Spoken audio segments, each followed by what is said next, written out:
Pues creo que ya también estamos en Instagram por si ustedes quieren participar. Ahora, si quieren referirse a algo específico, pues lo busco rápido aquí. No sé, lo del INE, o lo de los diputados, o de lo del financiamiento. Y entonces ya tendríamos el texto específico, ¿no? ¿Les parece buena idea? Sí, ¿cómo no? Ahí está, así empieza, ¿no? Sí, Eh, Pau- Paulino. sí, Sí, yo quiero lanzar una pregunta para todos pasados, justamente que nos pueda ayudar en este cuadro que nos presenta Jorge Federico. Es la reforma electoral de 1957, es la base de todas las posteriores reformas, abrió el camino de las diputaciones plurinominales. un poquito más alto, no se escucha mucho. Así, Ujú. la reforma de 1977, ¿verdad?, que es la madre de todas las reformas posteriores electorales, dio paso al reconocimiento de, de las diputaciones plurinominales, es decir, abrió la puerta a la pluralidad y por lo tanto al derecho a la participación de las minorías de los partidos chicos. Hoy en esta reforma, ¿verdad?, parece ser que se pretende desaparecer esas diputaciones plurinominales y esto fue uno de los puntos centrales que se discutió en un foro que hubo en la UNAM donde estuvieron todos los expresidentes del IFE y desde luego Córdoba del INE, estuvo Cuauhtémoc Cárdenas y algunos escritores, ¿verdad?, de algunas revistas muy importantes y algunos otros expertos. Y este fue uno de los puntos centrales. Entonces la pregunta es la siguiente: ¿realmente sí se querrán desaparecer las diputaciones plurinominales y cuáles son los argumentos que presenta la iniciativa? Esa sería, digamos, mi pregunta, ¿no? A ver si encontramos en el cuadro, empezamos a discutir o a debatir si es pertinente o no. Y aquí está Paulino, en el artículo 52, justamente de la ley electoral, aquí es donde vemos cómo estaba y cómo está. Y entonces aquí hay algo que advirtió muy rápidamente, no sé si se acuerdan, en su Twitter, Luis Carlos Ugalde, que dijo: no desaparecen los plurinominales, sino que ahora todos son plurinominales. Y vean cómo está redactada la ley. O sea, se elegirá a partir de listas. Ya no ganas el voto por distrito, ya no es un diputado que compite por un distrito y lo gana, sino antes era cada diputado buscaba su distrito, ¿no? Había 300 distritos, como ustedes se acuerdan, y luego había 200 de acuerdo a la lista de plurinominales, ¿no? Que era 4 secciones, ¿no? 4 listas. Y ahora ya no, ahora los 300, desaparecen 200 y los 300 que se eligen ya no se eligen por voto directo en cada distrito, sino hay 32 listas, es decir, una lista por estado. Esto, que ya lo comentaba yo en la mañana con Pedro Isnardo, curiosamente también nos llamó la atención. Esto hace que haya listas por cada estado y por lo tanto ya no sea el diputado ganando su localidad, sino más bien se centraliza mucho la decisión en el partido, porque el partido hará su lista y entonces ya no tendrá tampoco tan urgentemente el partido que buscar un buen candidato para cada distrito, independientemente de lo que pensara el centro del partido, porque pues así se hacía normalmente, ¿no? Busca un buen candidato independientemente de que le caiga bien o no al CEN de cada partido, sino que ahora pues los partidos se pueden dar el lujo de decir: mi lista de mis cuates, y hasta aquí más o menos considero que me va a alcanzar para, para, para mi lista de tal estado, ¿no? Entonces vean cómo está la redacción. No me queda ninguna duda que esto fortalece mucho lo que criticamos muchas veces, que es la partidocracia, ¿no? No me queda ninguna duda O el de que presidencialismo. y en el caso del partido, oficial, pues el presidencialismo, sí, pues el presidente Claro, domina. claro. Bueno, si quieren Ahora, también la sobrerepresentación en su momento.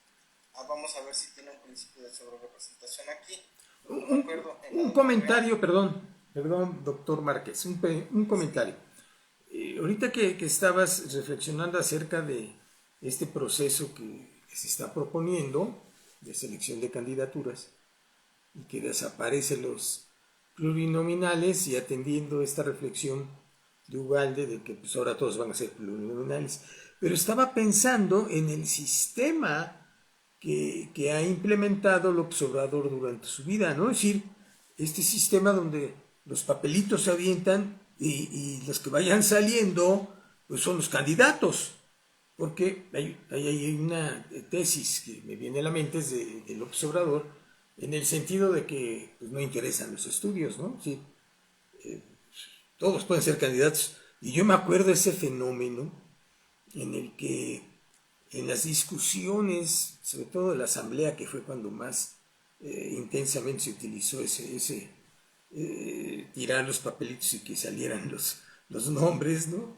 Pues no participaban, ¿no? Y ahí veíamos a los candidatos y a las candidatas que fueron seleccionadas de esa manera, ya diputadas o diputados, pero no participaban, no sabían ni dónde estaban, ¿no? Ese es un tema que hay que reflexionar, ¿no? Porque, pues, ¿qué sentido tiene el estudio, ¿no? ¿Para qué estudiamos? Y estas cosas que son tan importantes. Entonces, me viene a la mente que a lo mejor lo que se está sugiriendo, pues, es ese sistema, ¿no? De insaculación, o no sé cómo le llamen, pero, pues, es de los papelitos, ¿no? Es decir, yo conocía a algunas gentes que salieron así seleccionadas, ¿no? Y la verdad es que el nivel de analfabetismo pues era muy, no sé, no es que te diera sentimiento, ¿no? No podía hablar, pues, o sea, no podía razonar, no había elementos, ¿no? Y claro, pues los pasaron los dirigentes del partido, sobre todo estos que están en Morena, les pasaron encima. Perdón, quería yo hacer ese comentario. Bueno, aquí viene más o menos el principio de repartición, ahora sí que de los plurinominales, es decir, las diputaciones que, fíjate, como dice, se asignará en enteros de las diputaciones que conforme al cociente de distribución corresponde a cada entidad, considerando su población contabilizada en el último censo. Si alguna entidad federativa no contara al menos con 2 diputaciones, tendrá prelación en el reparto de remanentes para lograr dicho número. De existir remanentes, se repartirán entre las entidades federativas atendiendo al método de resto mayor, observado lo indicado en la fracción anterior. Si quieren, vamos a la fracción anterior, que es la 53. Para entender, ¿no?, cómo quedaría ese asunto, ¿no? Dice, votadas en cada una de las entidades se conformarán para la definición. Dice, estamos en la 52, ¿no?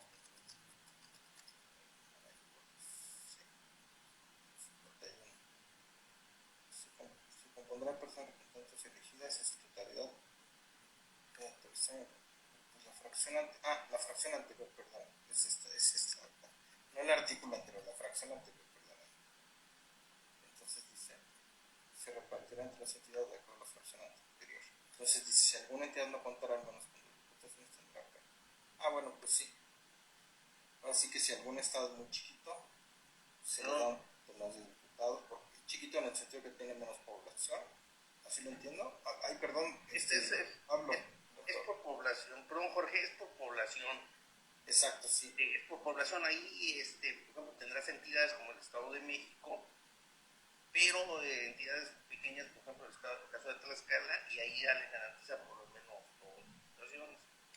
Ahora, yo creo que el comparativo sería ver el espíritu de la reforma de los 70s. El punto toral fue el principio de representación proporcional, y ahí se genera el debate que lo hemos arrastrado muchos años, el del cociente, y diría algo más, también el de los distritos. Recordemos que todavía en este siglo ha sido una batalla por la redistritación, y también ha sido también un debate.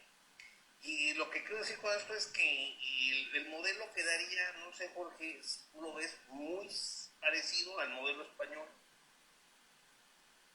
al sistema como se eligen los diputados a las Cortes. Es decir, un sistema plurinominal. Aquí la pregunta sería si este sistema tiene mayor representatividad o menor representatividad del que tenemos, ¿no? A decir de los autores de la ley, dice que va a generar más representatividad, pero eso pues es una hipótesis, ¿no? Y la siguiente cuestión, doctor, Flores, sería, bueno, pues es una reforma constitucional, ¿no? Sí. Entonces, pues ahí vamos a ver qué va a pasar una vez que se concluya el proceso electoral, el que tenemos el más cercano, porque ahí también va a cambiar la correlación de fuerzas. Me refiero a los congresos locales para la aprobación de esta reforma constitucional. Entonces, pues la disyuntiva ahí sería hacer el análisis en el corte ahorita, y si se pierden en esas elecciones o si se gana, las posibilidades de que pase en el Congreso Federal, o sea, la negociación se pararía aquí, pero no en los congresos locales. O sea, es un problema también que le va a dar más fuerza a los congresos locales en esta disputa, pero finalmente se va a ahorcar aquí en el Congreso Federal. Y yo creo que también sería bien de entrada ver también la disminución del Senado de la República. Aunque no está incluida en esta reforma, ¿no? Sí, ya ha salido el doctor que quieren disminuir, porque acuérdense que el Ah, Senado, cierto. o sea, el Senado, pues ustedes saben, la representatividad del Senado cómo quedó, ¿no? En realidad esos 128 ha sido un parche, ¿no?, histórico, porque pues ahí había que ver también el Senado cómo va a quedar. Me refiero como Cámara Colegisladora, ¿no? Y como también en el Congreso de la Unión, la correlación de fuerzas que se está dando ya en este debate, ¿no? Que apunta a lo que decía el doctor Flores, ¿no? Que están en los estatutos de Morena, ¿eh? La insaculación y las encuestas. Pero eso quedaría como un instrumento, ¿no, Por profe? eso, pero ya, por ejemplo, ya hay un partido que lo tiene, Morena, la insaculación. Ahora, la pregunta, ya ahí, por ejemplo, ya no podía hacer nada la autoridad electoral. Sí, me refiero a eso. Ahorita el problema aquí es, en todo este modelo, ¿no?, pues cambia la geografía electoral y también la representación, y diría la correlación de fuerzas y el poder mismo, la exclusión del poder. Pero se concentra mucho el poder presidencial, ¿no? Concentra mucho el poder, y también habría que ver ahí en las dirigencias de los partidos. No, sí. Porque finalmente las tesis en el antiguo régimen, en el PRI, en el siglo pasado, las famosas listas, las palomeaban, ¿no? Se decía. Sí, era el palomeo. Ahora aquí, pues ya este palomeo, ¿qué mutaciones va a sufrir? Yo creo que es un campo muy interesante de análisis, ¿no? Y pues creo que sí, con esto, se apruebe o no se apruebe, sí va a cambiar mucho la forma en la concepción de cómo estamos abordando el sistema electoral, el sistema de representación y la correlación de fuerzas entre las oposiciones y el partido oficial. ¿Sería cuánto, doctor? Gracias. Está bueno, adelante, profesor Quijano. Gracias. Yo creo que lo presentado por Jorge es magnífico, porque nos hace ver tres temas al menos. Sí quisiera precisar, Paulino, que la reforma política de 1962 con el presidente López Mateos fue la que incluyó los diputados de partido y se vino trayendo hasta la del 77, pero es importante hacer ver que el propio PRI en 1962 ya veía la necesidad de legitimarse con la presencia de otros partidos, porque era el otro era invencible y era una maquinaria. Dos, el debate y fue la reforma presentó Peña Nieto entre algunos temas fue disminuir el número de diputados plurinominales a 100. Sabiendo que no iba a ser aprobada, la presentó porque fue un compromiso de su campaña. Ahora, disminuir el número de diputados a 300, en el cual todos son uninominales, y recordando que Tlaxcala tiene 2 diputados federales, Colima tiene 2 diputados federales, o sea, los tiene de todas maneras. Entonces, lo que está cuidando la redacción que planteó Jorge es que ni Colima ni Tlaxcala, que cuantitativamente son poblaciones muy pequeñas, tienen 2 diputados. Para compensar eso fue que el pacto federal tuviésemos 2 senadores en un principio por estado, es decir, 64 senadores. Luego, con la reforma política, me parece que fue la de Ernesto Zedillo, se hizo la primera minoría de senadores, de suerte tal que ya eran 32 estados por 3 senadores, total 96. Y fue el propio Porfirio Muñoz Ledo quien insistió en incluir otros 32 senadores de partido, rompiendo el pacto federal, porque esos senadores, si Colima tiene 3 senadores, Chihuahua tiene 3 senadores, el Estado de México tiene 3 senadores, ese es el equilibrio y esa es la razón por la cual el Senado sí aprueba el presupuesto de egresos de la Federación, no el de ingresos, sino el de egresos. Y por lo mismo, si yo lo que estoy viendo es que somos un país bicameral, en la cual las minorías están representadas, y 2, en el pacto federal los estados están en equilibrio de circunstancias, bueno, entonces me parece absurdo que queramos regresar en nombre de una austeridad por ahorrarse 24,000 pesos. No me queda claro si en un año, o en 2 o en 3, pero ese ahorro no es tan representativo porque va a estar expulsando a diputados, y un país en el cual los diputados van a tener una ecuación, un algoritmo para elegir, que bien lo dijo Jorge Márquez, a sus diputados, bueno, pues entonces el partido ganador siempre va a ser el partido en el poder, como pasó con la reforma política de Miguel de la Madrid para la Ciudad de México, que eran 66 diputados, y el algoritmo era que 40 uninominales y 16 plurinominales, el PRI nunca perdiera mayoría, y eso sucedió que sí la acabó perdiendo cuando el PRD con el ingeniero Cárdenas ganó.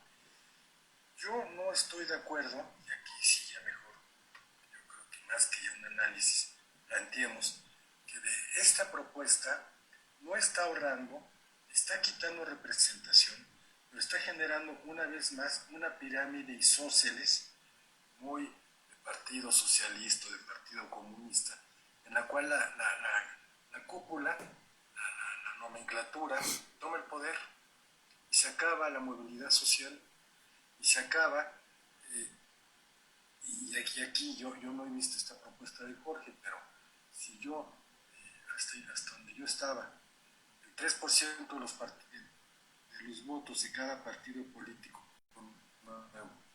entra, no está cargando tampoco si el partido político tiene o mantiene su propia representación. Y eso vuelve a ser un esquema de poca movilidad social. Que muchos partidos políticos nacen solo para hacer negocios, sí, cierto. Pero yo facilito la puerta. Tener la puerta abierta a la creación de nuevos partidos es muy importante. Esto cierra la puerta.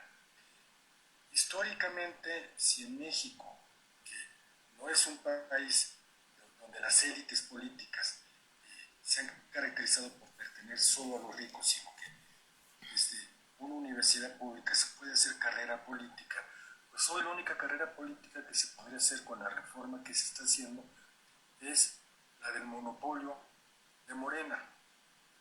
Y eso entonces es lo que pasó con aquel viejo consejo que nos dio el doctor Gustavo Vaz, mi querido Jorge, ¿te acuerdas? Que le preguntó Scherer en 1975 al doctor Gustavo Vaz, ¿qué consejo le da un joven político? Y dijo, bueno, primero, nunca hable mal de nadie; 2, haga equipo político; 3 entra al PRI. Bueno, pues entonces regresamos a un modelo donde si me dicen, oye Manuel, ¿qué consejo le das a un joven político? Bueno, nunca hable mal de nadie. 2, haga equipo político. 3, entre a Morena. Por eso, esta parte no está generando movilidad social. Bueno, la genera, pero en un solo partido. Y en el espíritu del pluripartidismo no se logra. Esta sería mi primera intervención respecto a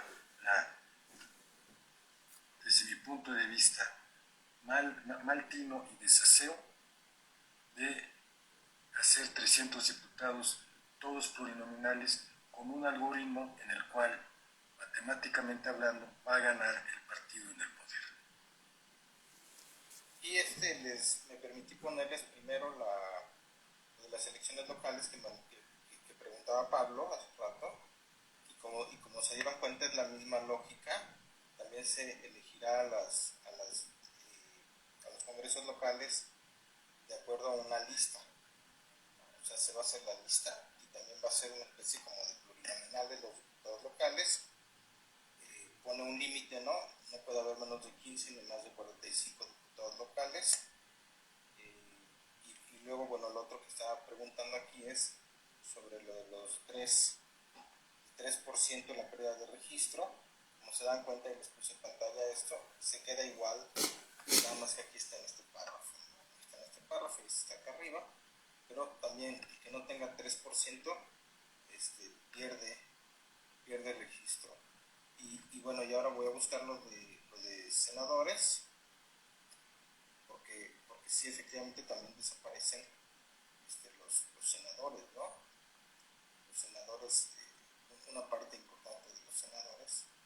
Vamos a ver, integrará, fíjese, aquí está, es el artículo 76, ¿no? Dice Cámara de Senadores por 128 senadores y pasamos a 96 personas elegidas, 3 en cada entidad federativa, mediante sistema de listas. Otra vez, todo es mediante sistema de listas. Entonces desaparecen los distritos electorales, y desaparece la confrontación de uno a uno, ¿no? Un candidato peleando contra otro candidato, y entonces todo se vuelve una gran campaña estatal en la que compite un partido contra otro partido en bloque. Y desaparece el de primera minoría. Exactamente. Eso es muy importante porque entraban personas muy incompetentes, ¿no? Pues las ponía el gobernador. Tienes toda la razón. Pero yo creo que van a seguir entrando. No, es que si se va... Bueno, perdón, quería yo hacer un comentario aquí en Facebook, a nuestros amigos del Facebook y a nuestros amigos del Instagram. Están participando en este Congreso Permanente sobre Sucesión Presidencial, Cultura Política y Formas de Gobierno, el profesor Manuel Quijano, el doctor Paulino Arellanes, el doctor Jorge Márquez, el profesor Pablo Cabañas y el doctor Pedro Isnardo de la Cruz, de tal manera que los vayan identificando, ¿no? De acuerdo a sus reflexiones. Adelante.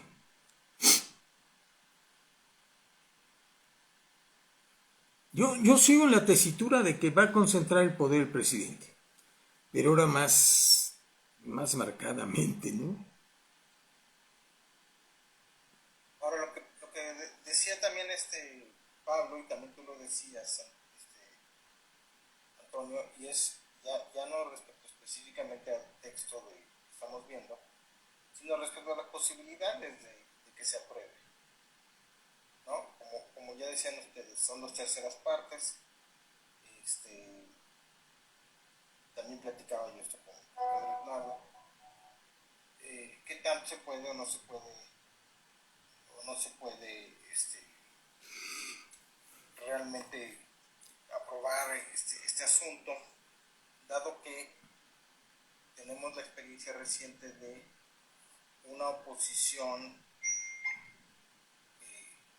que mostró muchas cosas, y que yo pienso que de acuerdo a hizo en la reforma en la reforma energética, pues cambió ya el panorama de lo que queda del sexenio. ¿Por qué lo creo? Porque primero, pues decíamos, ¿se acuerdan que dijimos muchas veces, no? Repetíamos lo que decían los medios, lo que decían los comentaristas, y dijimos muchas veces, no hay oposición. No hay oposición. Y entonces a partir del no a la reforma eléctrica, sí hay oposición. Y además tiene caras. Y algunos criticaron, dijeron, ay, qué feo estuvo el discurso de Jorge, ¿cómo se llama? Jorge Romero. Ay, guácala, ay, qué exaltado fulanito. Pero ya les dieron cancha en la tele. Ya la gente supo quién era Jorge Triana, y ya supo quién era Alito Moreno, y ya supo quién era Guajardo, por si se les había olvidado, ¿no? Y que yo pienso fue, y me gustaron, digo, claro, yo leo todo, ¿no? La Jornada y también pues, los otros periódicos, y entonces, pues recuerdo la Jornada que decían, no, es que fue horrible el discurso, chafísimas, histéricos. No, yo creo que estuvo bien, ¿no? O sea, unos mentaban madres, pues los otros respondieron fuerte. Entonces creo que fue un momento donde ya se vio que hay oposición, que está cuestionada. Se especuló mucho que si se iban a vender, que si los periodistas, que si los iba a amenazar el presidente. Sí los amenazó, pero no cayeron. Que si les iba a repartir embajadas, como ya después dijo Gravioto, ¿no? Pórtense bien y les damos embajadas. Nada más que se las ofrece a los gobernadores, no a los diputados, a los senadores, ¿no? Pero ahí ustedes van viendo que la oposición primero está cuestionada, que sí es eficaz, que existe, que tiene rostro, que hay líderes. Segundo punto que se vio ese día de la reforma energética, pues que la prensa tiende ya también a realinearse de otra forma, porque esta cosa de que no hay opositores, como decías tú, Antonio, la opinión pública es muy importante, y entonces ahora ya los periodistas dicen, no, pues sí existen, y es más, tienen cara, y curiosamente quienes están haciéndonos saber que tienen cara y que sí existe la oposición es el propio Morena, con sus listas de linchamiento, ¿no? O sea, ellos mismos están enseñando las caras para que ya sí, para que ya sepamos que sí existen y que hay una cantidad X de valientes que les vale lo que diga el presidente y que va por otra gente. Y después, otra cosa importante que yo veo es que Estados Unidos asume un papel activo. Es decir, Estados Unidos dice, si hay oposición, si hay a quien apoyar, si hay un grupo de gente que tiene en su agenda, la agenda modernizadora que hemos compartido en los últimos 40 años, no sé cuánto, y es decir, si hay una parte importante de la sociedad mexicana y de los partidos políticos en México, de la clase política en México, que sigue con el proyecto que empezó pues en los 80 y sobre todo a partir del Telecán. O sea, es decir, si hay a quien invertirle, para que me entiendan, si hay con quién trabajar. Porque bueno, pues sí, está el nacionalismo de López Obrador, y que si fuera las inversiones extranjeras y todo esto. Pero también hay una cantidad muy grande en este país de gente que dice, no, yo estoy a favor de la globalización, estoy a favor de que se generen empleos con un modelo abierto, y yo no odio a los gringos, a mí sí me gusta Disney, y a mí sí me gusta Netflix y todo esto, y yo no veo un enemigo a Estados Unidos. Eso fue en el siglo XIX, cuando nos invadieron y estábamos enojados, tal. Pero ahorita pues ya, es otro momento donde las economías están integradas, las demografías están integradas, la cultura está integrada, la comida está integrada. Acuérdense que los gringos comen comida mexicana, mal de poder. Todo está integrado, ¿no? Entonces, creo que es otro México, que es el que estaba muy disperso, muy atomizado, muy peleado entre sí, pleito Peña Nieto contra Anaya. Entonces, pues ese México no alcanzaba para competir con el México de López Obrador, con la base de López Obrador. Entonces, claro, se van a Naya y Peña Nieto y quedan dos personajes que sí se entienden, que son Marco Cortés y Alito Moreno, ¿no? Y que los vimos como, ay, pero ¿quiénes son y de dónde vienen, no? Y al principio los ninguneaban, los hacían chiquitos, y pues lograron que sobrevivieran los partidos, lograron que sobrevivieran PAN y PRI, y le están arrebatando poco a poco la toma de decisiones al presidente, ¿no? Y bueno, ya está Zambrano, pero pues digo, yo no sé ustedes qué piensan, pero si no me hubieran dicho en 2017, 2018, van a hacer alianza de PRI-PAN, pues ya están locos, ¿no? O sea, sí lograron una cosa increíble estos líderes, ¿no? Por sobrevivencia, claro.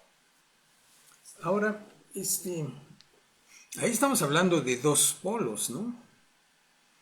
Porque Morena y los grupos que ascendieron al poder y que ahora están en el poder y que además ya empezaron la campaña para ganar la presidencia de la República, encabezados por el presidente, es un polo.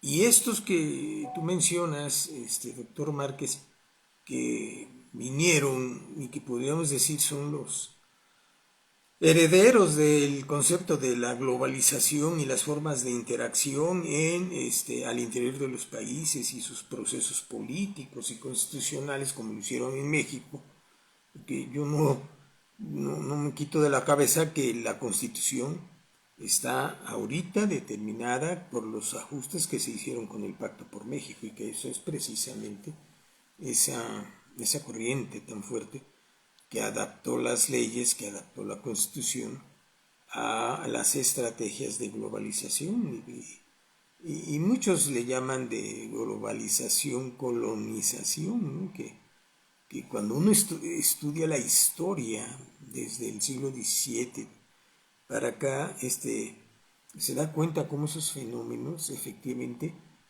se renuevan. Es decir, la colonización, el colonialismo se renueva con la globalización. Y con toda una estructura política que opera, ¿no? El Fondo Monetario y las formas que se dan a nivel de relaciones entre países. Habría que ver qué alternativas se pueden generar en esa posible percepción que puedan estar surgiendo en estos gobernantes, digamos, que no están relacionados con la corriente globalizadora, colonialista, por decirlo así, y si pueden hacer surgir alternativas, ¿no? Es decir, a ver, vamos a reunirnos en el sistema interamericano o nos vamos a reunir en la conferencia de los países americanos, pero tradicionalmente no participaban ni Cuba, ni Venezuela y otros países, ¿no? México dice, bueno, pues que participen ahora porque ya son otros tiempos, ¿no? Y también, bueno, lo que quiero decir es que tampoco es tan unilineal esta estrategia, ¿no? Es decir, que cuando nosotros analizamos la historia, observamos que sí hay una línea de renovación constante de estas relaciones estructuradas, dependientes, que muchos han estudiado, y que son reales, son concretas. Entonces, pues es también un entramado ahí que tenemos que observar y que penetra en los diseños institucionales como este que se está proponiendo y en las formas en que se dan las interrelaciones políticas al interior, en este caso de México, ¿no? Pero, ¿cuál sería la orientación entonces de la reforma electoral? Desaparecer al INE, modificar al INE, ¿no? ¿Qué? Es decir, la elección de los consejeros, por decir una cosa que llama la atención y que nosotros somos... Lo voy a poner en pantalla, perdón, no te interrumpo más, sí. para que esté en pantalla esto del inicio de la... Sí, decía yo, en la elección de los consejeros, ¿no? Es decir, que efectivamente, pues sí, es un problema cada vez que se eligen los consejeros. Ahora se eligió a la esposa de Nieto, ¿no? Que era el fiscal que en ese momento estaba realmente ayudándole al presidente y metió a su esposa como consejera, un ayudante del gobernador de Chiapas entró como consejera, el otro no lo ubico muy bien, ¿no? Pero coexisten con los consejeros que digamos son los que... ¿Cómo se va a llamar el nuevo INE, perdón, para buscarlo por palabra? ¿Se acuerdan cómo se va a llamar? Instituto Nacional Electoral y de Consulta. Instituto Nacional Electoral y de Consulta, ¿no?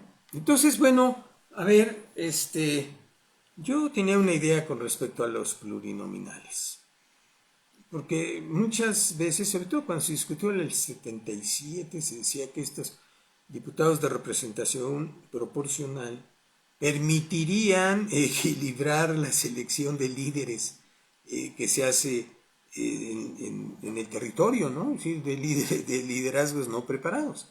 Y los plurinominales, esos 200, equilibrarían porque serían elegidos los más preparados, ¿no? Entonces ya le darían una, digamos, una operación más profesional a la Cámara de Diputados, ¿no?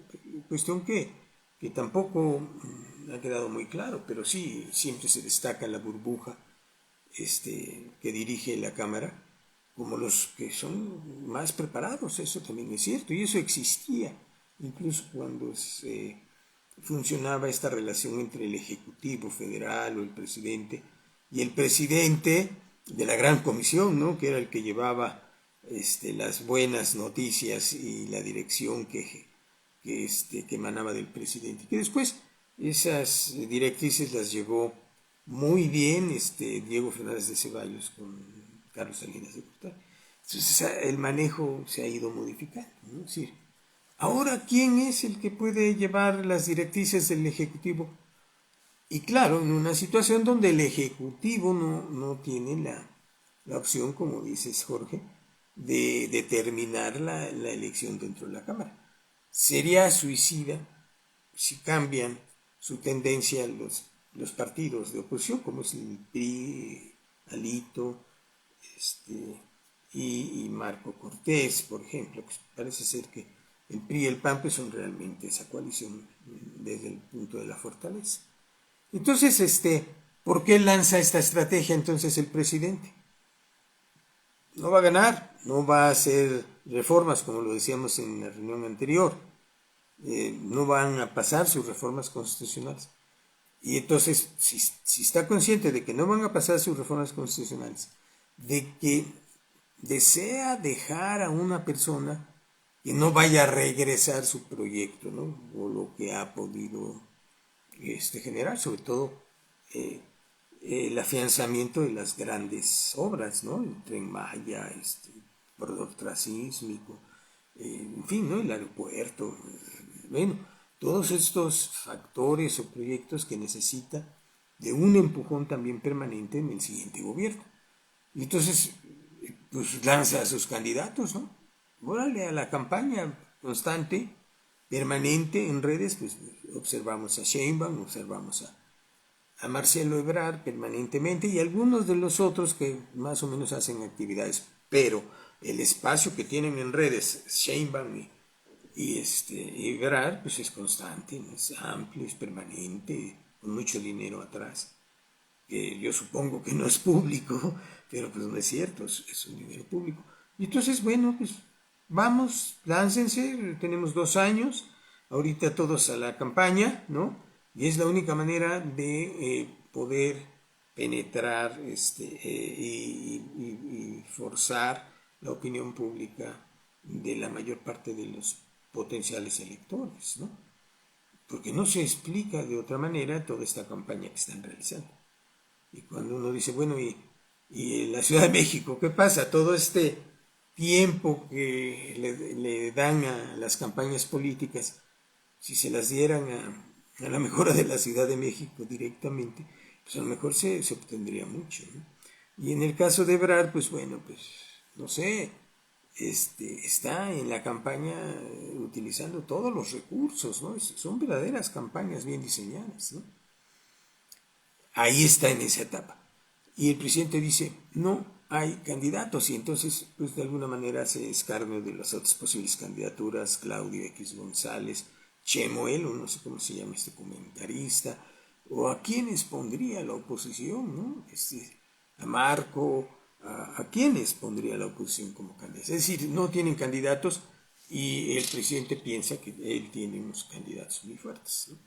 Y ahora, pues ahí estamos en la campaña. Ese es un poco el tema de hoy y por lo tanto se nota, si observamos que este trabajo de adecuación de la Constitución en materia electoral,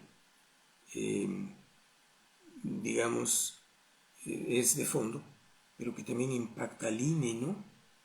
Si van a ser elegidos los consejeros, efectivamente, nosotros lo estudiamos en la Fundación Estado y Sociedad, en términos de la elección de los consejeros antes de la camada de Lorenzo, que efectivamente pues eran todos elegidos por los partidos, ¿no? Y sus decisiones estaban determinadas por los partidos. No sé, habría que pensar si con este método se va a lograr resolver ese tema del condicionamiento de los consejeros electorales por parte de los partidos, ¿no? Y entonces a lo mejor habría que pensar que esa misma operación, si es que es efectiva para lograr una mayor, que será, decíamos nosotros, una pureza de los consejeros y sus votos dentro del consejo, pensando esa pureza en términos de la contribución a la democracia y no en tanto de darle, pagarle al líder que lo apoyó, ¿no? Es el líder del PRI, el líder del PAN, el líder del PRD, en fin, comúnmente el que se encuentra en el poder. Entonces, ¿qué tanto esa reforma puede ayudar a esto, ¿no? Es decir, no hay opciones de que nuestros candidatos tengan mejor preparación. Y aquí reflexiono algo que venía yo pensando. Entonces, bueno, se la pusieron fácil a la oposición lo que necesita es a un dirigente, a un candidato a la presidencia que sea preparado, ¿no? Sí, porque lo que se ve, lo que se observa con estos procesos que se están planteando es que no se toma en cuenta la preparación de los líderes, las virtudes de los candidatos, ¿no? Porque pues van a salir esos que yo les decía que salieron en su momento por concurso, ¿no? Por papelitos. Y entonces, pues, obviamente no hay manera de que se hagan discursos con cierta preparación, ¿no? De los líderes y con visiones distintas, pero con gentes que, bueno, pues tienen que estar preparadas, ¿no? Sí, por lo menos con educación de licenciatura o algún posgrado, no sé. O nos vamos a la otra, ¿no? Pues bueno, pues sí, pero ¿hacia dónde va a ir el país? Con los candidatos que entren al Congreso, ¿no? Yo quería hacer ese comentario. Bueno, aquí localicé, Juan Antonio. Sí. Creo que es el artículo 44, que es muy extenso. Y aquí viene, entre otras cosas, cómo será el nuevo INEC. ¿No? Entonces, bueno, aquí dice, dice el Instituto Electoral de Consultas, ¿no? ¿Tendrá cuántos? 7 consejeros. ¿No? Esto. Nada más, una cosita de contexto así rápido. Hoy me llegó en la mañana, me llegan muchas noticias todo el día, ¿no? Ya saben, ¿no? Con el WhatsApp uno está así. Se ha gastado este gobierno 3.200 millones de pesos en lo que va el sexenio en béisbol. Hasta donde tengo entendido, el PRI recibe al año algo así como 400 millones de pesos al año de financiamiento. A ver, denme un segundo, perdón.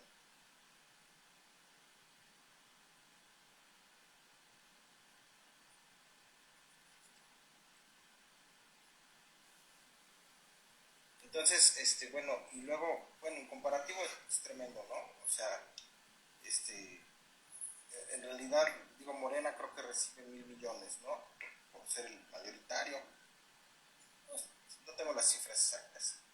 Entonces, es tremendo, ¿no? es el gasto del INE, que una parte muy grande se va también en lo del padrón electoral. Como ustedes saben, es muy costoso las credenciales, y es bien costoso también estarlas cambiando, porque el último dato que yo tenía acá, los mexicanos se cambian de casa, 9% de los mexicanos se cambian de casa al año, ¿no? Bueno, pues es normal, pues es un país. Por un lado está la movilidad económica de regiones que crecen, regiones que no crecen, entonces cambia la gente de casa. Por otro lado está la pobreza, supongo que muchos de ese 9% pues se mudan ahora sí porque ya no tuvo para la renta o porque está huyendo del antiguo casero. Sistema capitalista. No sé, pero me parece tremendo el dato de que tanta gente se cambia de casa. Entonces, mantener ese padrón es carísimo, ¿eh? Pero bueno, si tenemos 3,000 millones para béisbol, no sé. Entonces, yo creo, lo de la austeridad, que bueno que nadie lo ha dicho como argumento, porque yo, igual que ustedes, me parece una vacilada, ¿no? De que nos vamos a ahorrar mucho dinero. Pues nos podremos ahorrar mucho más con otras cosas, ¿no? Pero ahora, pasar de 11 a 7, pues en principio me da igual, ¿no? 7 consejeros, 11 consejeros. Si es por ahorrar, pues no.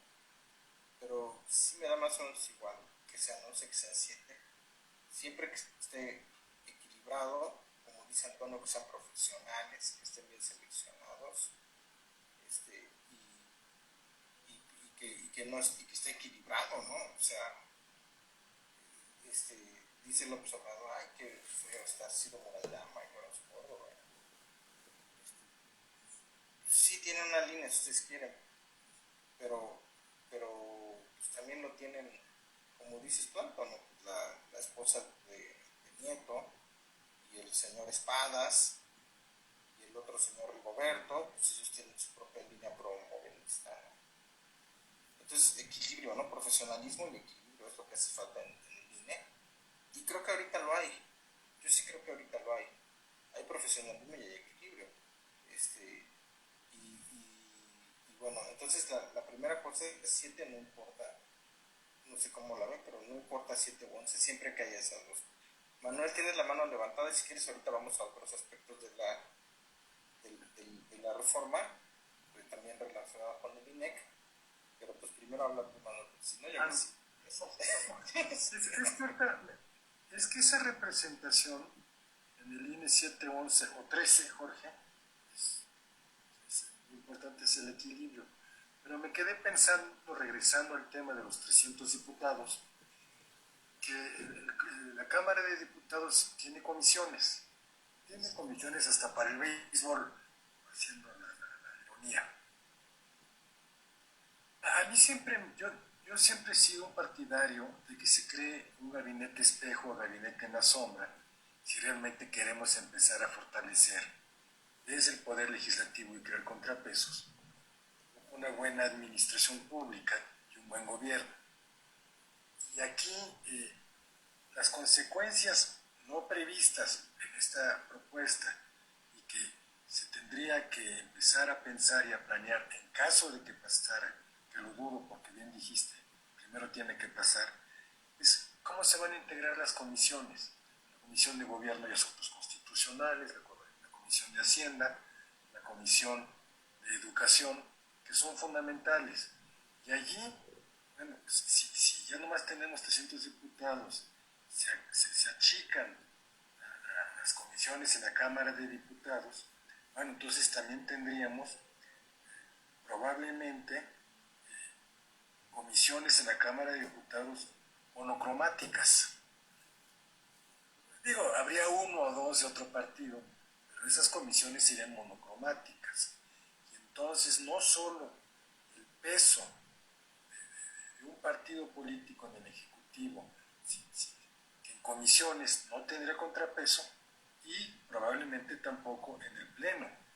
Por eso, estos elementos tan importantes de las representaciones y que siempre nos dicen, es que Estados Unidos tiene muchos menos diputados que México y son el doble de población. Sí, pero este es otro sistema político. Por lo mismo, no debemos caer en ese tipo de comparaciones.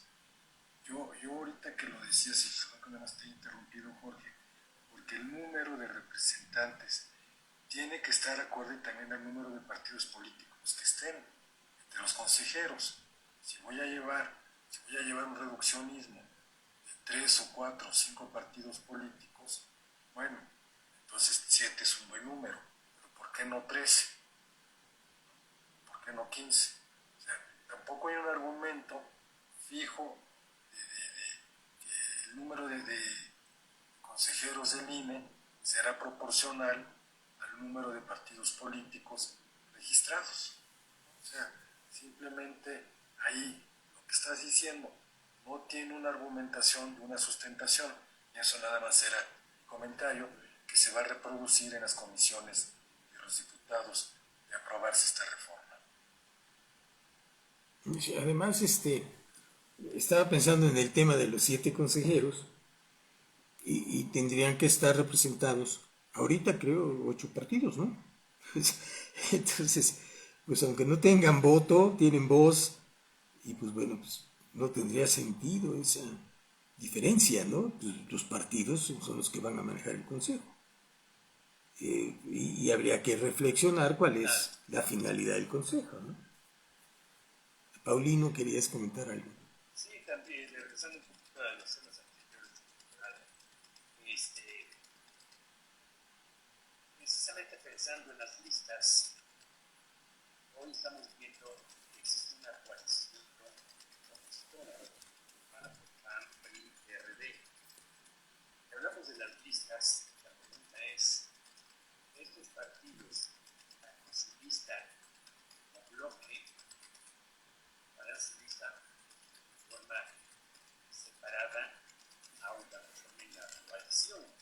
Un poquito más fuerte, Paulino. Sí, es decir, estoy pensando en la coalición opositora PAN, PRD, PRI. Se ha dicho que son realmente oposición, pero si nos atenemos a que pase esta reforma electoral en términos de las listas, yo pregunto, ¿la coalición hará sus listas como coalición, como bloque, o hará sus listas independientemente aún formando coalición? Que esto de alguna manera los debilitaría si lo van a hacer de bloque. En cambio, como partido, de igual manera, tendría más opción si hablamos de listas. Ahora bien, con respecto a la coalición también de oposición para su registro, bien sabemos que el PRD estaba a punto de perder su registro en las elecciones pasadas. Logró mantenerse gracias a la coalición. Coaliciones muchas veces tienen esa finalidad de apoyar o de que los partidos débiles se apoyen en la coalición para lograr su registro y su permanencia. Eso es, digamos, mi razonamiento, mi duda, etcétera, etcétera. Con respecto al otro tema, definitivamente tiene razón el doctor Quijano cuando habla de las comisiones. Póngase a pensar la cantidad de trabajo que existen en las comisiones para recibir, analizar y sacar un primer dictamen de alguna propuesta de ley, de alguna modificación de ley o de un cambio de ley, etcétera, en las diferentes comisiones. Y aún así, hay cantidad, ahorita me recuerdo cuántos cientos de leyes están allí en la congeladora porque no lo hicieron su tarea. Así de sencillo. Lo mismo pasaría en el nuevo, ¿verdad? Si se aceptara el nuevo INE y consultas, el INEC, por cuanto que cada, ¿verdad? Digamos, representante del INE, del INEC, tiene unas funciones específicas. Uno se dedicará a las prerrogativas financieras, otro se dedica a la cuestión organizativa y logística, otro se dedica a las cuestiones jurídicas, digamos, y así sucesivamente. La cantidad de trabajo que tienen todos los consejeros, de ahí que también se tiene que pensar en eso, no solamente en la cuestión preparación, en la cuestión equilibrio, en la cuestión si representan o no a ciertos partidos, porque por supuesto no podemos negar que siempre va a haber ese involucramiento, ¿no? Eso sería, digamos, un poquito que estaba yo pensando en tanto estaba participando. Claro. Doctor Pedro Isnardo de la Cruz. Gracias, colegas. En principio, feliz de estar con ustedes también. Y creo que ha sido muy minucioso lo que ha presentado el doctor Jorge y la forma en que nos ha permitido trazar un guión de comprensión y de abordaje detallado de los alcances de esta propuesta de reforma constitucional electoral. Yo quisiera situar el ángulo de reflexión probablemente en un trazo colateral.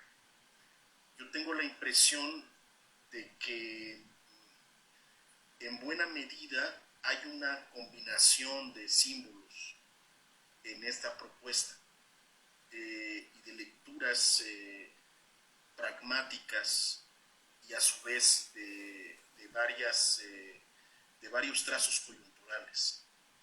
El 7, como sabemos, tiene incluso una dimensión religiosa, ¿no? La idea de perfección, la idea de el cosmos cristiano, propiamente podría ser parte, si no el sesgo, tal vez el halo de virtuosidad con el que se plantea esta visión, ¿no? Recordemos también que el presidente trae mucho esta reminiscencia, esta remembranza en su trayectoria, por lo menos en lo que él de sí mismo suele proferir, ¿no? En segundo lugar, el otro símbolo que me parece importante, que es más una cadena de elementos que implican una especie de coyuntura personalizada que él trae con la presidencia del INE en particular, ¿no? Y a su vez con el INE en sí mismo. Recordemos, y con lo que ha representado la institución electoral, el arbitraje, ¿no?, sobre la democracia en México desde el punto de vista de la presidencia. Hay un duelo ahí casado, ¿sí? Hay un duelo casado permanente, hay una disputa sobre el tema del fraude, que incluso llega, y ahora con esta coyuntura pues cobra una dimensión también en esa misma lógica, con las oposiciones, llega a ser un tema de patriotismo, ¿no? Es decir, recordemos que en buena medida incluso en los referentes de Venezuela, ¿sí?, en los referentes de Ecuador, en varios referentes de Europa, particularmente con Erdogan, con Orbán, con Putin, el tema de las reformas de las constituciones es un tema en buena medida de carácter nacionalista de primer orden, ¿no? Y no me parece menor que esta reforma sea parte de ese núcleo de pensamiento de buscar la forma de demoler las instituciones, de demoler lo que las instituciones heredadas, y esta sensación de que la presidencia siempre fue producto y víctima de en cuanto a su trayectoria, de una serie de fraudes monumentales, ¿no? Entonces es parte también de ese asidero. Y un tercer elemento que también creo que es importante, un poco lo decía Alexis de Tocqueville, ¿no?, cuando nos planteaba que la revolución, y en ese sentido quisiera cerrar esta reflexión en cuanto a esta participación. La revolución supone la demolición del antiguo régimen, pero la demolición del antiguo régimen es posible a su vez cuando se ha vaciado por dentro, cuando ya se ha logrado la transformación para que se vacíe por dentro.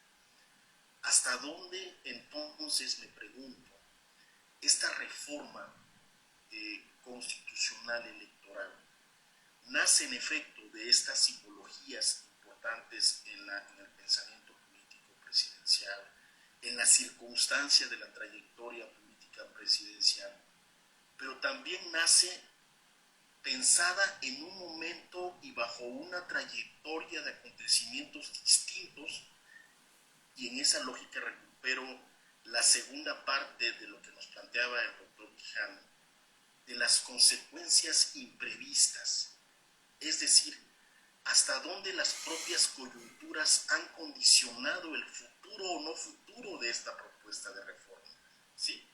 El tema de la revocación de mandato, que también es una disputa engunada, que significó una disputa engunada, si ustedes quieren artificial, con el INE, ¿no?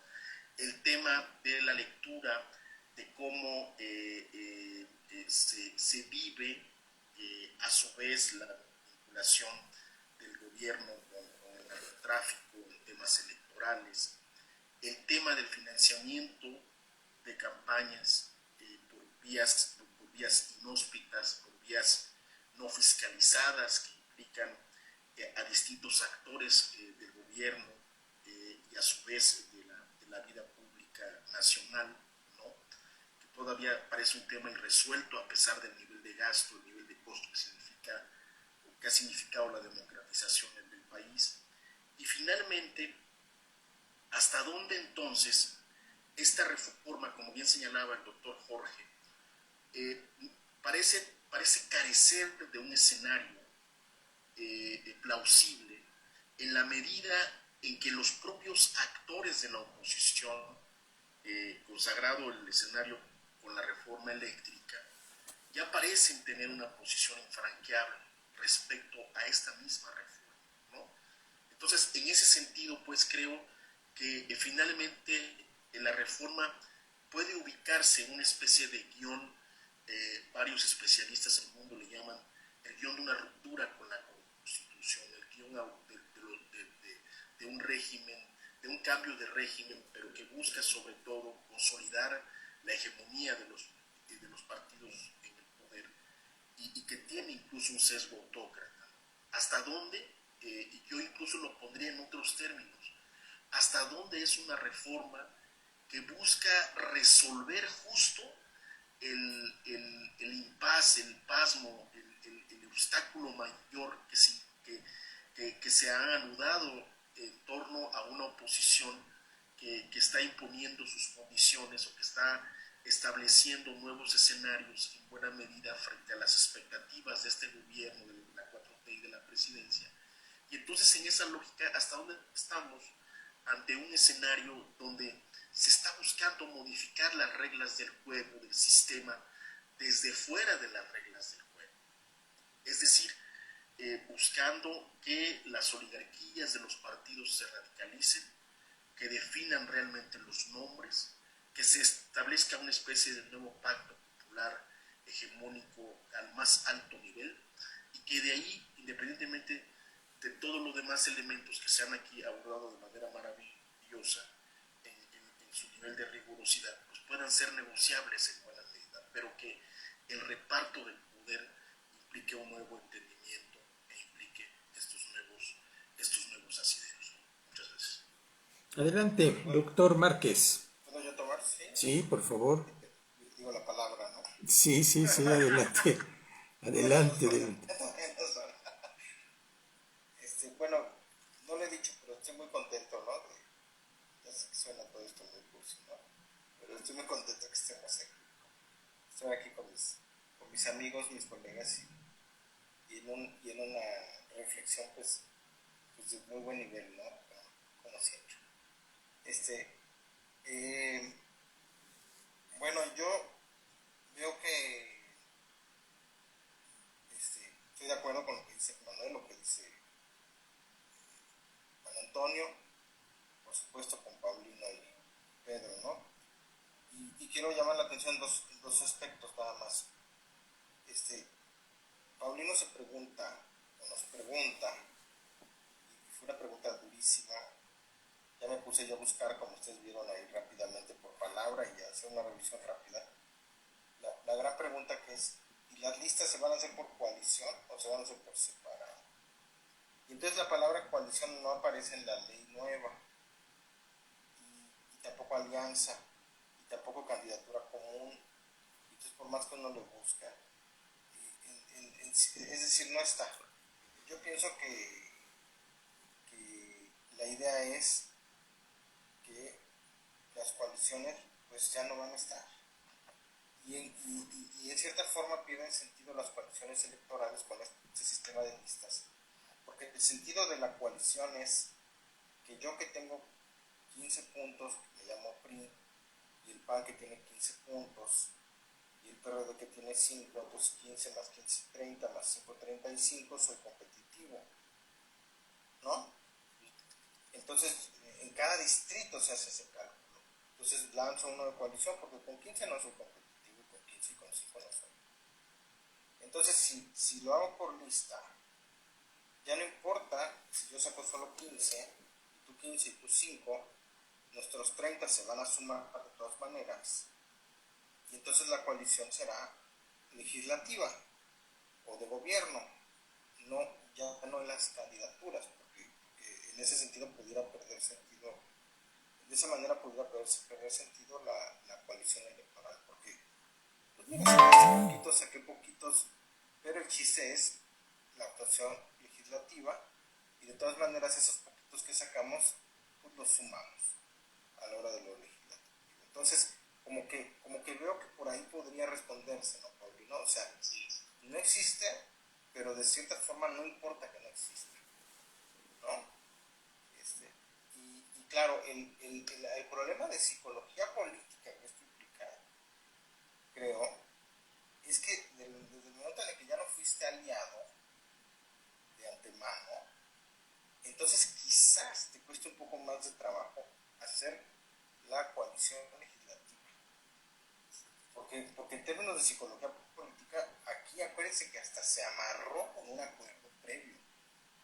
Y entonces, Santiago Krill lo sacó varias veces. Dijo, pero claro que el PRI va a votar la reforma energética con nosotros.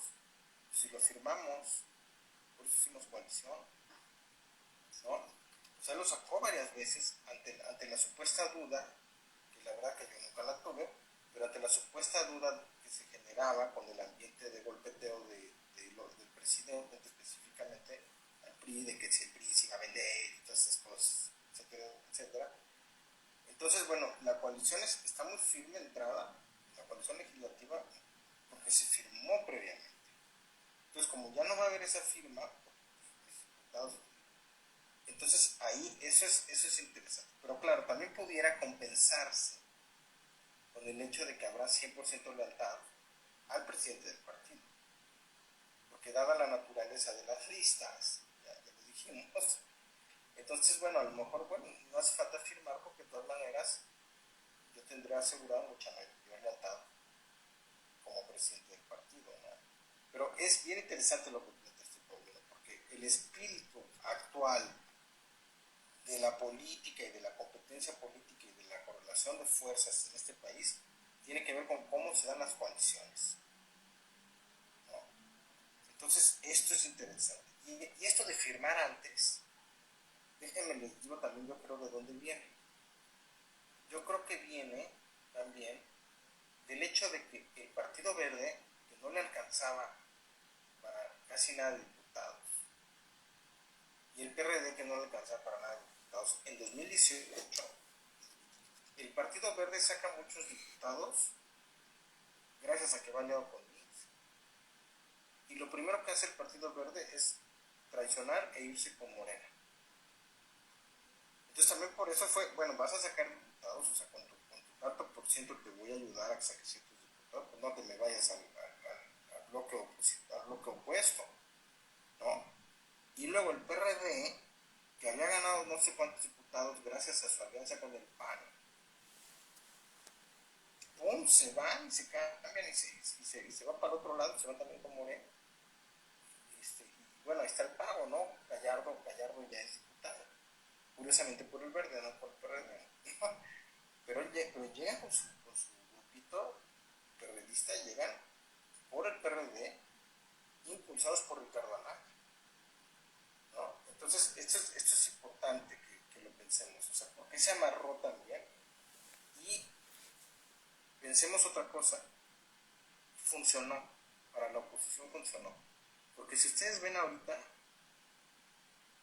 pues no ha habido gran cantidad de bajas de la oposición, no se ha pasado a Morena o al bloque oficialista, a diferencia de lo que pasó en 2018, ¿no? Digo, con la excepción de este muchacho ahí que le habló a su papá y le dijo, oye, pues mi embajada, ¿no? Ya lo vimos, ¿no? No, pues, sí, papá. Dice, hasta yo leí una nota que decía muy claramente que este pobre muchacho ni quería ser diputado.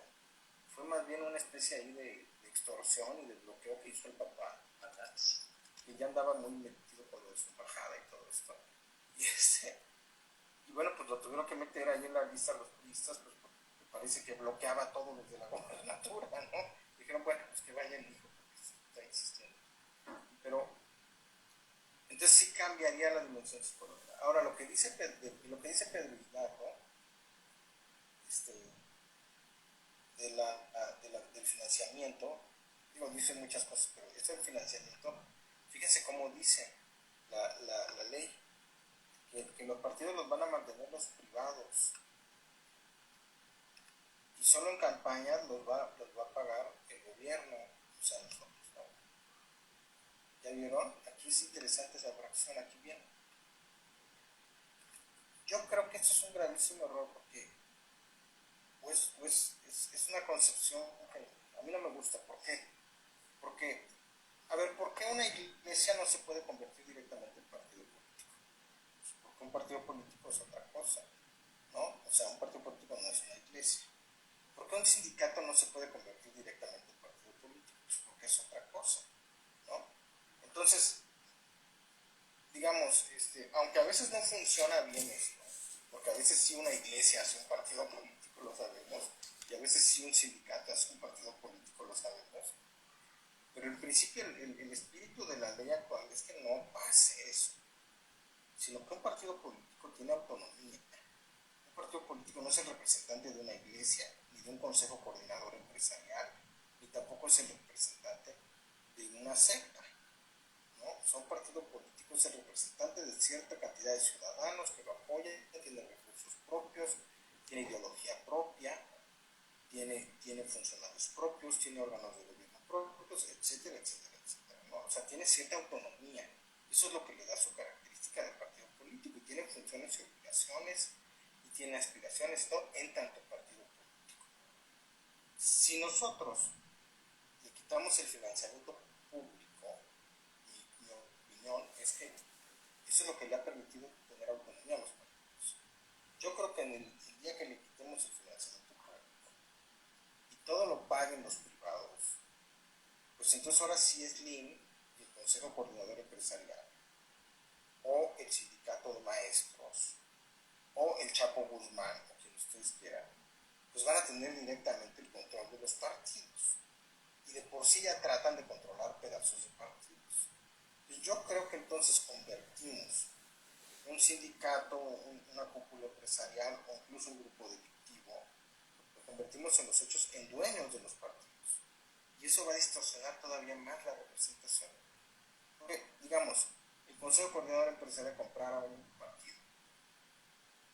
Pues sí, pero cuando va a hacer campaña, no van a votar nada más los del Consejo Coordinador Empresarial por ellos, van a votar los ciudadanos. Jorge, perdón, pero entonces a lo mejor, si lo piensas al revés en la lógica de la comunicación política presidencial, eso le da elementos para evidenciar el destinatario del espectáculo y la confrontación política sobre la base de quienes están supuestamente financiando a qué candidatos a todos los niveles. Es una especie también de abrir la compuerta, ¿sí?, de la supuesta secrecía que acompaña las potestades o los mentores o los patrocinios políticos, de los candidatos que puedan emerger bajo este esquema.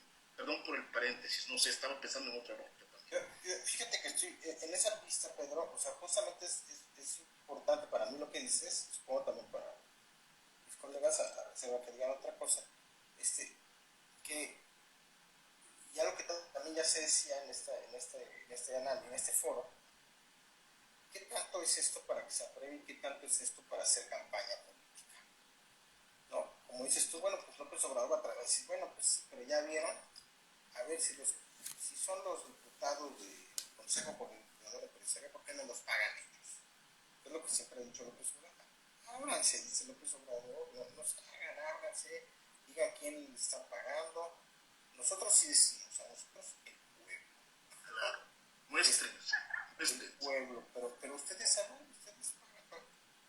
Y claro, todos esos, ya sabemos, mentiroso y tramposo y demás, ¿no? Digo, el pueblo no fue y secuestró 1,100 operadores electorales del PRI en Sinaloa un día antes de la elección, no sabemos qué ocurrió, ¿no? Entonces, muéstrense, bueno, pues enséñanos también las facturitas del Chapo Guzmán, ¿no?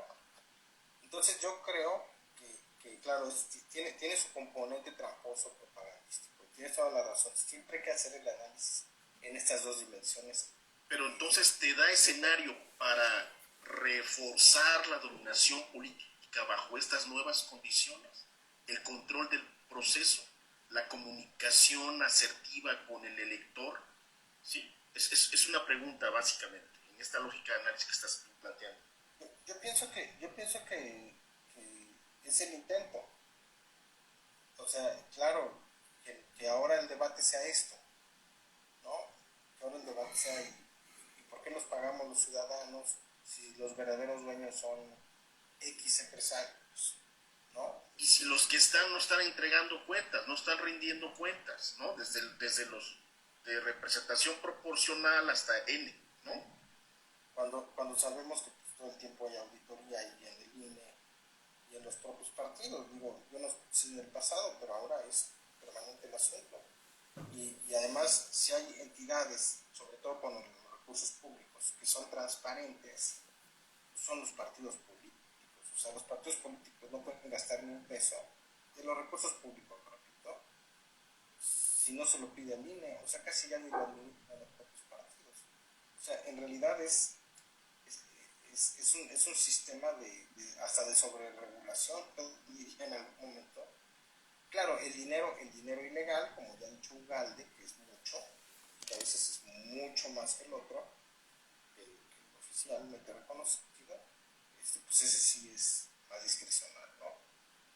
Pero bueno, tampoco veo que esta reforma resuelva el problema del dinero ilegal, ¿no? O sea, al contrario, ¿no? Se retrocede. A mí me parecía muy bien el modelo de financiamiento público a las campañas con controles, ¿no? A lo mejor hay que hacer ajustes ahí en la proporción de dinero que se les otorga. Pero a mí me parece mucho mejor ese sistema que el que financie por medios privados, ¿no? Porque pues eso te desajusta y te desestructura cualquier posibilidad de una elección ciudadana, ¿no? Es decir, como que hay un parámetro ahí de que vas a impulsar medidas hacia mayor amplitud democrática, hacia mayor amplitud participativa, o lo vas a cerrar. Y entonces, bajo esos parámetros, pues a mí me parece que esta reforma te está cerrando, ¿no? Después te abre espacios que son una especie así de desfogue ante la imposibilidad de los partidos o de las élites que están en el poder de controlar los procesos y inventan las candidaturas independientes que no sirven para nada. O sea, tienes que gastar mucho dinero y de entrada te haces susceptible a caer a la cárcel, ¿no? Porque vas a tener que transar para lograr todos los requisitos en registros que te piden, ¿no? Es decir, lo observamos en el fenómeno que se dio con Margarita, que se dio con Ríos Peter, que se dio pues, con el Bronco, ¿no? todos andaban buscando firmas y pues, no les interesaba mucho que hubiera límites en el dinero que se manejaba para ello. Entonces, sí, perdón, concluyo. Como que es una reforma que, que busca, ¿qué? ¿Qué busca? ¿No? Es decir, está buscando, como dice el profesor Pedro Isnardo, solamente un motivo para lanzar las campañas, porque ya no va a pasar nada por el Congreso para reformas constitucionales. Entonces, si voy al 24, ¿cómo voy a ganar la elección?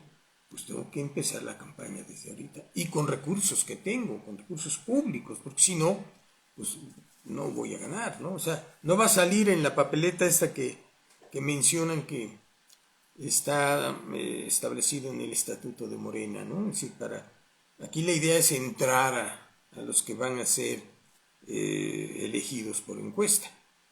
Y entonces, pues, ¿quiénes van a ser elegidos por encuesta? Los que están en campaña, no hay otra. Son los que van a tener un mayor conocimiento entre la gente. Ni modo de que yo llegue y digo, a ver, yo quiero ser candidato a la presidencia por Morena, y nadie me conoce. En cambio, a Marcelo, a Sheinbaum, que están en constante campaña, pues ya los conoce la opinión pública, las gentes, los que van a elegir en esas encuestas. Así es de que, bueno, pues es un tema que no va dirigida a la extensión de la participación ciudadana, sino a concentrar las decisiones en ese pequeño círculo, ¿no? Bueno, peor el del PRI, ¿no? Que se pone de poderoso y no va a las encuestas. Igual el PAN, ¿no? Pero bueno, estamos en ese problema con los partidos y con las formas de seleccionar a los candidatos y esta reforma no lo resuelve, no lo resuelve. Profesor Quijano. La encuesta, en efecto, es una forma de legitimar lo que es un dedazo. Es como el servicio profesional de carrera que ahora nos cuesta más que inventó Fox para legitimar, porque finalmente la última parte era la decisión que daba el subsecretario para designar al director general, y eran los que ellos querían, que sacaran menos puntos. Son formas costosas, hipócritas, para decir con el dedo fuera, es Juan, o es Juanita, o es Pedro, o es Pedrita. Yo aquí el tema que veo con preocupación es que los grupos con dinero nunca le apuestan a un solo partido, le ponen dinero a todos. O sea, los empresarios van a poner el partido ABC y los narcotraficantes el partido ABC. O sea, no van a decir, yo voy con el partido A. Pues, qué ingenuidad. Todos le ponen a todo. Y pasa como en Estados Unidos, con aquel famoso libro de, perdón por mi inglés potosino, Who Rules America, de Domhoff, ¿no? Donde demuestra que 400 familias son las que gobiernan, precisamente porque son las que patrocinan a los partidos. Finalmente, ahí solo son dos, aquí van a ser más, pero esto nos está llevando a esta tesis de teoría de las élites.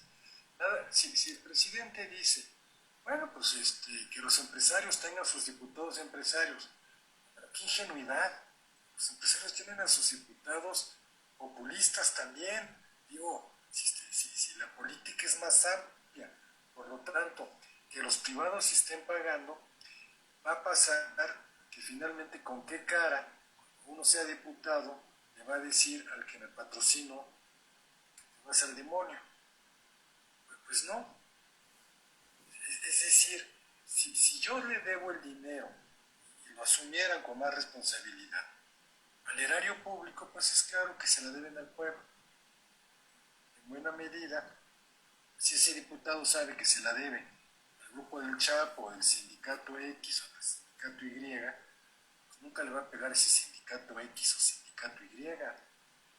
Y entonces, y algo que tampoco está aquí, el tema del cabildeo como otro tema colateral, Pedro Isnardo, también vuelve a ser, porque entonces ¿a quién va a representar los diputados? Los diputados representan plurinominales a 5 circunscripciones y los uninominales a una circunscripción, a una sección determinada. Pero si ya no es eso, bueno, pues entonces yo me voy a vender al cabildero, porque no represento a nadie y represento a todos. Si bien hay un reglamento ya del cabildeo, bueno, pues entonces vamos pensando en hacer una compañía de cabildo. Va a ir muy bien. Decir, claro, el cabildo te dice quién paga a quién. Pues sí, pero el diputado con la reelección pues, no le va a importar. De todas maneras, como va a seguir siendo este juego ya pervertido, pues entonces las comisiones van a pertenecer a alguien, el cabildeo va a pertenecer a alguien y el debate y la discusión política se va a caer. Lo que dije hace 15 días, que es, y aquí retomo el tema de Jorge, que qué triste que en mi país todo se esté convirtiendo en un juego de vencidas. La reforma como está no va a pasar. Si el presidente insiste en no modificar una coma, entonces sabe que no va a pasar, sabe que va a ser su strike, su segundo strike, porque menos va a pasar la tercera reforma, que es la de la Guardia Nacional. Es decir, de hecho lo que pasó en Guanajuato, bueno, de acuerdo, es un gobernador panista y pudo haberle metido lana a la manifestación de muchachos indignados, pero como si es indignante que la Guardia Nacional haya matado a un estudiante. Y por lo mismo, primera reforma no pasó, la eléctrica. La segunda, la política como está, difícilmente va a pasar si no acepta Morena cambios.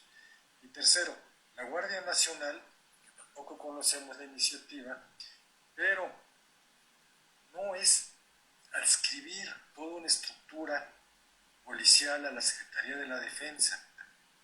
Es que la Secretaría de la Defensa enseña que si uno no saca el arma es a matar.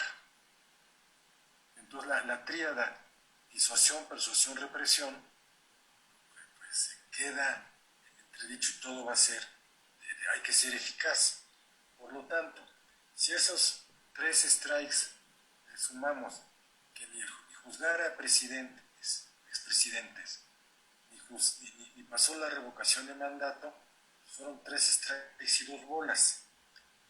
En pocas palabras, ¿por qué el presidente quiere perder? Bueno, esa es la pregunta de oro. O sea, para señalar a los diputados o para polarizar más al país o para fortalecerse con grupos del sureste, nuevos empresarios que van a hacer negocios, tipo acá como el grupo Atlacomulco en su época, pero ahora va a ser el grupo del sureste, y que financien a los partidos políticos, al partido político Morena. Vamos, una pregunta de oro, nada más como abro paréntesis. Toda la caoba que se está destruyendo, que están cortando en el sureste, ¿a poco los troncos los están haciendo simplemente para hacer algún tipo de leña? No, se está vendiendo. Por lo mismo, queda claro que se está formando un grupo empresarial en el sur, y ese grupo empresarial en el sur, que ya está vendiendo caoba y está vendiendo maderas preciosas, y está haciendo un gran negocio en el sureste, pues puede ser algo mucho más significativo y mucho más permanente que la pérdida de 5 procesos electorales. Y ese sería ya por la hora una de mis últimas intervenciones. ¿Por qué el presidente quiere jugar a las vencidas sabiendo que va a perder? Adelante, don Pedro. Quisiera subrayar por extensión de la participación anterior, entonces, que esta reforma en particular es personalmente, a mi juicio, una reforma muy importante para el presidente. Es el significado de una afrenta a que no haya llegado antes al ejercicio del poder presidencial, una afrenta histórico-política, y es el significado de una afrenta con el liderazgo actual de línea, particularmente con el consejero, donde a mi juicio incluso el consejero ha incurrido en su calidad de árbitro electoral, se ha enganchado con la polarización y ha tenido incluso a mi juicio una imprudente capacidad de interlocución en este escenario. Por supuesto, difícilmente al presidente se le puede resistir en términos de provocaciones. Entonces quiero subrayar ese punto. Y en segundo lugar, también quiero subrayar que lo que me intriga, en efecto, yo creo que los escenarios realistas se han planteado con agudeza, pero lo que me intriga de esta reforma es de que finalmente es como el producto del oficio, de uno de los oficios que más se le reconocen al presidente, el oficio político electoral. Y sí creo que representa una especie de gran seducción a las élites partidistas. Creo que sí tiene eso. Todo lo demás puede ser negociable, pero eso particularmente puede ser justo el motivo de la gran negociación y de la búsqueda de la consagración de la hegemonía mayoritaria de Morena bajo estos nuevos asegúnes, bajo estas nuevas reglas del juego. Y bueno, ya sabríamos quién pondría los nombres en el caso de Morena, del famoso listado, en caso de que se apruebe la reforma. Muchas gracias. Adelante, Jorge. Sí, bueno, cambié la pantallita porque me gusta esto, ¿no? Que dicen, ¿por qué juega aparentemente a perder el presidente? O él piensa que juega a ganar de alguna manera, porque pues ya ven que no pierde, ¿no? O sea, la energética no, pero saca la de litio, ¿no? Y ya nos dice Guadiana, pues es una vacilada la del litio. Nos lo dice el senador de Morena, ¿no? El minero. Pero bueno, o sea, de alguna forma entonces como que siempre estamos viendo la astucia del presidente, ¿no? O sea, pierde, evidentemente pierde, pero de alguna manera ganó. Y yo estoy seguro que también él lo piensa así, ¿no? Porque está rodeado ahí de consejeros que le deben decir, no, perdimos, pero en el fondo ganamos. No sé, ¿verdad? O sea, se vuelve así un poco barroco ya el pensamiento político a veces. Yo siempre voy al Financiero en materia de encuestas porque cuando ustedes comparan resultados electorales o cómo estuvieron las encuestas antes, el Financiero siempre es la encuesta más confiable. Esa es mi experiencia. O sea, yo reviso, bueno, evidentemente Abundis ya no es confiable, es el encuestador de Mario Delgado. Evidentemente Mitofsky ya no es confiable, es el encuestador, por lo menos por este sexenio de presidencia. Evidentemente el Universal no es del todo confiable, pues, hace muchos trabajos para el PAN. De las Heras, pues ya sabemos que hace trabajos para el PRI. Entonces como que, no sé, o sea, después de cierta experiencia de estar siguiendo encuestas, la que me gusta es la del Financiero. No sé si estén de acuerdo conmigo en ese aspecto. Pero... Entonces, y además saca muy buenas, ¿no? Es muy oportuno que se llama igual que el presidente del PRI, que también se llama Alejandro Moreno. Las encuestas de Financiero. Sí, tiene un libro. Y tiene un libro, sí. Igual que Estrada, que tiene un libro nuevo, ¿no? Pues sí, tiene de Spin, tiene un libro. A ver si ahora tú sí lo buscas. Y entonces, aquí también, digamos, pierde en la elección de diputados en la votación para la reforma energética, y luego se avienta y su siguiente gran jugada es traidores a la patria. Y yo creo que vuelve a perder. Vean esta encuesta. Y yo no sé ya qué le dirán sus consejeros de no, pero me gustaba una frase que oí de Mauricio Achar, que tenía la Gandhi, ¿no? Y me encantaba tomarnos el café allí en Gandhi. Y él decía, es que yo hasta perdiendo gano. Se cayó para arriba, eso que fue de la política. cayó para arriba, ¿no? Cayó para arriba. Pero no deja duda, ¿no? O sea, fue un fracaso la votación en la Cámara y es un fracaso la campaña de traidores a la patria. Bueno, de acuerdo a este chequeo de opinión, así es. Pero entonces, a ver, ¿cuál es la estrategia del presidente? Pues es que ya, ahora sí cada vez la entiendo menos, porque, o sea, ya metí la pata y ahora voy y meto la otra. Lanzar a sus candidatos a la campaña. Y entonces ya está en campaña. Ya está en O sea, campaña, ¿no? él dice, bueno, ya mira. Claro, Entonces vamos a lanzar otras 3 iniciativas. para campaña. Diciendo que la oposición nos bloquea y que son malvados.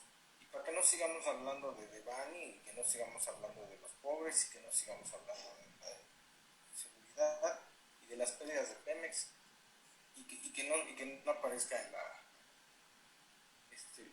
que ya nos acabamos el dinero del fondo de todos los fideicomisos y del fondo de que había para las crisis financieras, que no parezca eso en la prensa, sino que el tema sea 300 o 500 diputados, ¿no? Cosa que como politólogo nos interesa mucho, pero supongo que a la mayoría de la gente le da igual y le vale gorro esto de 300 o 500, ¿no?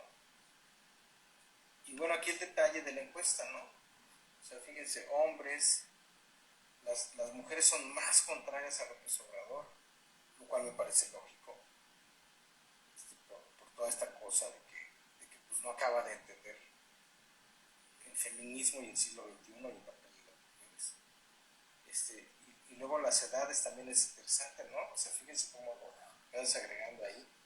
O sea, los jóvenes son los que menos le creen a López Obrador, ¿no? Claro, porque también, digamos, los jóvenes, pues de alguna manera, como son jóvenes, cuando ellos les hablan de la corrupción del PAN, pues supongo que dicen, híjole, pues es que yo no he visto nunca el PAN gobernando, ¿no? A lo mejor se acuerdan algo de Peña Nieto, pero entonces, fíjense, los jóvenes son los más, lo que sí he visto es cómo gobierna Moreno. Entonces es interesante, los jóvenes pues basan más su juicio de acuerdo al presente, ¿no? Porque no tienen tanto pasado como nosotros. Y luego vean la educación más, ¿no? O sea, ¿quiénes se oponen más? Y él dice que los que se oponen más son los universitarios, ¿no? Y ya ven, pues sí es cierto, los universitarios se oponen más a sus ocurrencias, ¿no? Y luego esta me gusta, los morenistas, o sea, que haya 40% de morenistas que no están aquí, ¿verdad? O sea, ahora sí como le está pasando a los estos de la Suprema Corte en Estados Unidos, que son, como ustedes saben, muy trumpistas, porque logró tener cierto control de la Suprema Corte. ¿Qué favor le acaban de hacer a Biden ahorita con lo de la cosa del aborto? ¿No? O sea, ya estaba totalmente decidido que, bueno, yo así lo veía, que los demócratas iban a perder la mayoría en las dos cámaras. Y de pronto se meten en un tema totalmente de manera imprudente, que es lo del aborto. 69% de los estadounidenses está a favor del aborto. Imagínense la irrupción que es este tema en la agenda de noviembre. Bueno, pues perdón que me permití aquí compartir esto, se me hizo padre, ¿no? Esto. Muy bien. Ya estamos llegando ahorita al final, pues, de esta sesión del Congreso Permanente sobre Sucesión Presidencial, Cultura Política y Formas de Gobierno.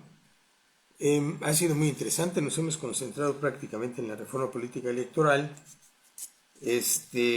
A ver si podemos analizar todavía para la siguiente a los tapados del presidente y sus campañas, qué dicen, qué proponen, cómo, ¿no?, están instrumentando.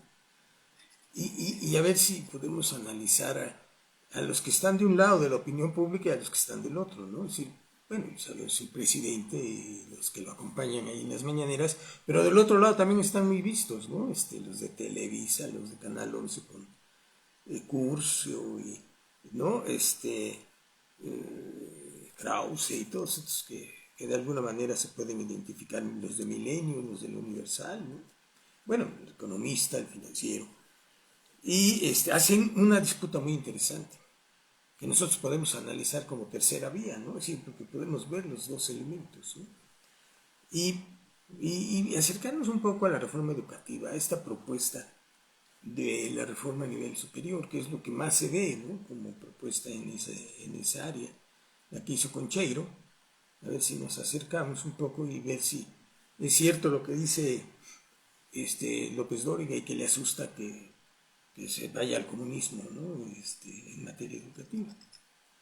Muy bien, pues estamos llegando ya al final y bueno, pues nos vemos en 15 días, el miércoles a las 7 de la noche. Y cualquier tema que incorporen, pues a todo dar, ¿no? Les agradezco. Igual, No, al contrario. ahí estamos en comunicación. Un abrazo. Vemos, Paulino, Jorge, Juan Antonio. Adiós. Gracias. Eh,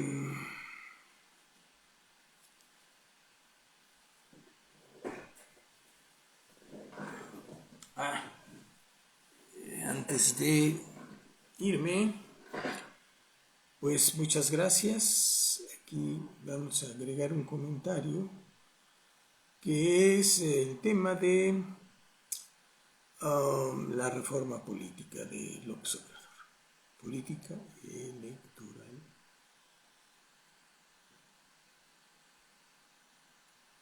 Política electoral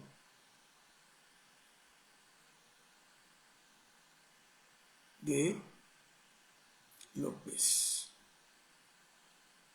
Obrador. Muy bien, vamos a dar por concluida esta sesión y les agradecemos mucho a Natalia y a las otras personas que nos acompañaron, ¿no? Y ya saben que nos vemos en 15 días en otra sesión de sucesión presidencial. Cultura política y formas de gobierno.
Ah,